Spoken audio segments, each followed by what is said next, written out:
unveil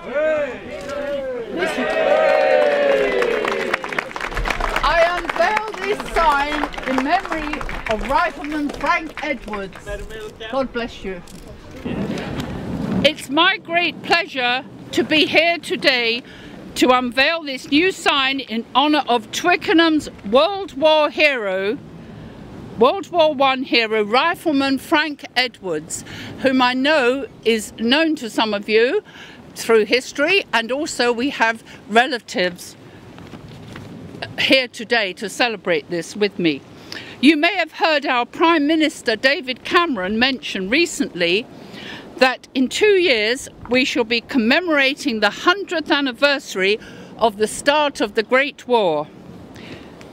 It was a terrible carnage in which Britain lost a whole generation of its young men. And the statistics are truly terrible. 30% of all men aged 20 to 24 were killed. 28% aged 13 to 19 young boys were killed. Nearly 1 million British soldiers slaughtered. It's right, therefore, that we do not forget them, for theirs was the ultimate sacrifice for us all. It's lovely to see that here today in Twickenham, on the run-up to the anniversary, we are once again starting to remember our local sons. The brave boys that went to the front line facing almost certain death. Hard to believe the courage that takes. There are too many to name all, but all were brave. But we can pick out a few that stand out by their courageous acts of courage. Rifleman Frank Edwards was one of them. His story is quite remarkable. On September the 25th, 1915, on the front line near the French village of Loos is where this little bit of history was made. One of the biggest artillery barrages of World War I had begun almost a fortnight earlier and had reached stupefying proportions. The men of the London Irish Rifles moved up to the front line under cover of the noisy darkness. Each man looked to the others for the signal to climb the ladders and out into the lethal hail of high-velocity bullets. A terrifying prospect, I'm sure you will all agree.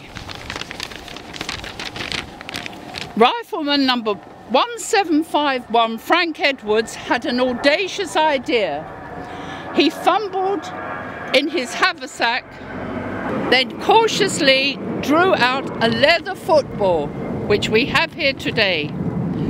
"Over you go, lads," came the call, and Edwards, leading the entire line, clambered over the parapet and lobbed this ball ahead of him.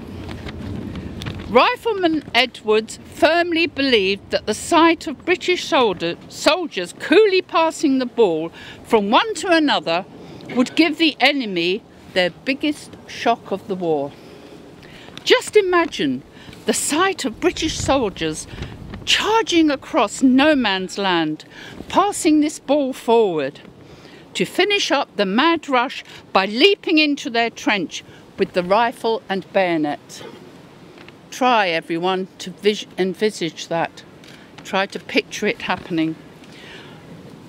For some of the London Irish who kicked and passed the ball, it was the last game they played.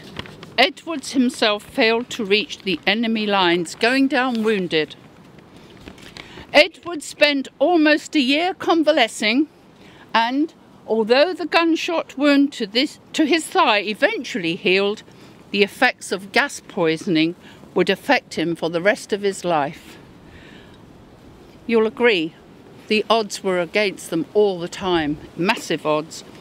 He spent his remaining years living here in Twickenham, nearby, just down by the green. Now, the London Irish Rifles still honour the mad footballer and still hold the famous football in pride of place at their regimental museum. And I'm glad to say that they have brought that famous ball with them today. Hold it up, lads. Let's all see it. Hooray! Hooray! Hooray! And with us today are Frank's relatives, who I know are pleased to see his memory kept alive this way. And I would also like to thank our hosts, Michael and Paula, for making sure that his daring deeds live on. Well done, Michael and Paula. So, without further ado, I would like to say thank you all for coming to share in this commemorative occasion. Thank you.